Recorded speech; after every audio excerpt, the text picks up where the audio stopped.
नमस्कार दोस्तों, 27 अक्टूबर 2021 के आज के एपिसोड में खंडेराव शस्त्रशाला में शस्त्र पूजा के समय सबके सामने मल्लाराव जी से कहता है, हमें लगता है कि अगर किसी योद्धा के पास धैर्य है तो वो उसका सबसे बड़ा अवगुण है। अगर इस योद्धा को अपने सामर्थ्य पर भरोसा हो तो वो कोई भी मुहिम जीत सकता है, फिर उसका तरीका कुछ भी हो।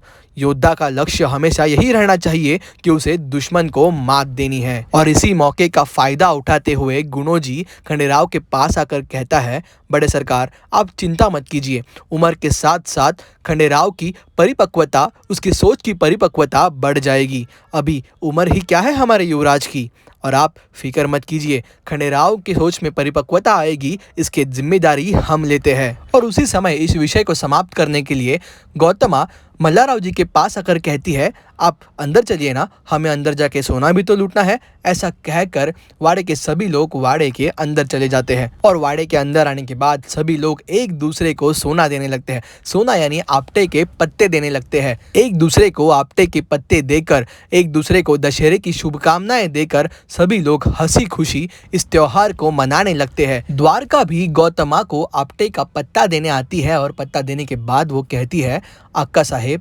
खंडेराव का बचपना तो हम सब समझ सकते हैं, लेकिन बाहर के लोग उसका बर्ताव देखकर उसके लिए अपना मत बना सकते हैं। और इसी तरह द्वारका फिर एक बार गौतमा के कान भर देती है और यहाँ खंडेराव की नज़र सिर्फ और सिर्फ अहिल्या पर ही टिकी हुई होती है। और इसके बाद आपटे का पत्ता देने के लिए खंडेराव अहिल्या के पास जाता है और कहता है, तुम इतनी सुंदर कैसे हो सकती हो अहिल्या। ये सुनकर अहिल्या शर्मा जाती है, लेकिन अगले ही क्षण वो कहती है, छोटे सूबेदार जी, 7 सालों बाद हम एक साथ दशहरे का त्यौहार मना रहे हैं। इस त्यौहार में अगर मैं आपसे एक तोहफा मांगूंगी तो क्या आप मुझे वो देंगे। इस पर खंडेराव कहता है, तुम बस मांग कर तो देखो अहिल्या, हम तो अपनी जान भी तुम पर निछावर कर सकते हैं। और इसके बाद आगे अहिल्या कहती है, आपको तो पता ही है हमें क्या तोहफा चाहिए।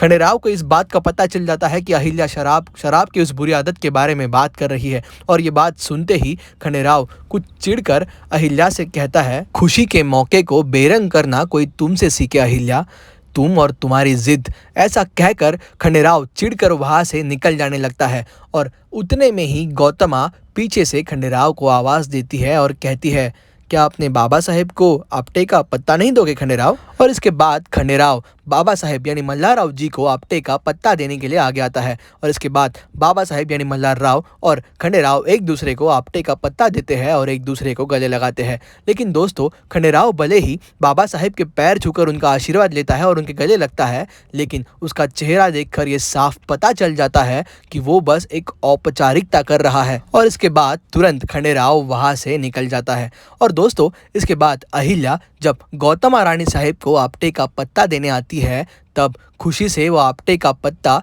स्वीकारने के बजाय गौतमा अहिल्या का हाथ पकड़कर उसे दूसरे कक्ष में लेकर आती है और कहती है, अहिल्या, तुम कर क्या रही हो। खंडेराव 7 साल पहले जिस कड़वाहट को लेकर गुरुकुल गया था, उसके आने के बाद वही कड़वाहट सबसे पहले कम करनी है, ये हमने तुम्हें कहा था अहिल्या, लेकिन तुम वैसा कुछ भी नहीं कर रही हो। इस पर अहिल्या रोते हुए कहती है, आई साहिब, मैं उन्हें बहुत समझाती हूँ, लेकिन वो मेरी बात मानते ही नहीं। इस पर भी गौतमा को यही लगता है कि यह भी अहिल्या की ही गलती है, क्योंकि वो अहिल्या से कहती है, तुमने ही उसे सही तरीके से समझाया नहीं होगा। और इसके आगे गौतमा अहिल्या से कहती है, अहिल्या, तुम्हारी शिक्षा, तुम्हारा राजपाट का अनुभव किस काम का, यदि तुम तुम्हारी सबसे महत्वपूर्ण भूमिका ही निभा ना सको। जरूर खंडेराव को समझाने के लिए तुमसे ही कोई कमी रह गई होगी, नहीं तो इतनी बड़ी बड़ी चुनौतियों को तुमने पार किया है जो किसी साधारण स्त्री के बस की बात ही नहीं है। हमने तुमसे पहले ही कहा था अहिल्या, अपने पति को बस में करना और उससे अपनी हर एक बात मनवाने का तरीका हर एक पत्नी को पता होता है।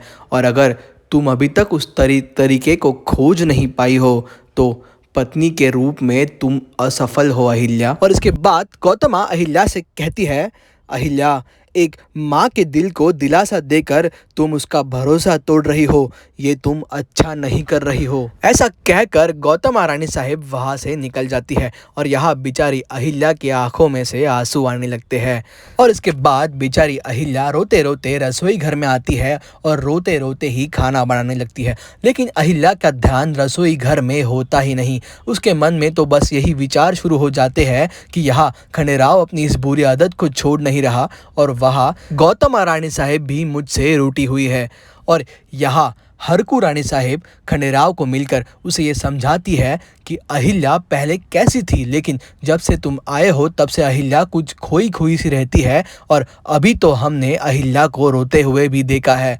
अहिल्या को रोते हुए देखा है, ये सुनते ही खंडेराव उसी क्षण अहिल्या को मिलने के लिए तेजी से निकल पड़ता है और यहाँ रसोई घर में कुछ अलग ही सोच में अहिल्या है और उसी की वजह से वो एक गरम तेल वाली कढ़ाई के पास जाती है और उतने में ही वहाँ उसका जो पल्लू है वो कढ़ाई में अटक जाता है और वो गरम तेल से भरी हुई कढ़ाई नीचे गिर जाती है और जो गरम तेल है वो अहिल्या के पैर पर गिर जाता है। लेकिन उतने में ही वहाँ खंडेराव आ जाता है और अहिल्या को सवार कर उसे अपने कक्ष में लेकर जाता है। और इसके बाद दोस्तों खंडेराव खुद अपने हाथों से चंदन का लेप अहिल्या के पैर पर लगाने लगता है। और दोस्तों यही आज का एपिसोड ख़त्म हो जाता है, लेकिन अगले एपिसोड में हमें ये देखने मिलेगा कि कैसे खंडेराव अहिल्या को ये वचन दे देता है कि आज से मैं अपनी शराब की इस बुरी आदत को छोड़ रहा हूँ। दोस्तों वीडियो पसंद आया हो तो प्लीज़ लाइक कीजिए और सीरियल के आगे के अपडेट्स के लिए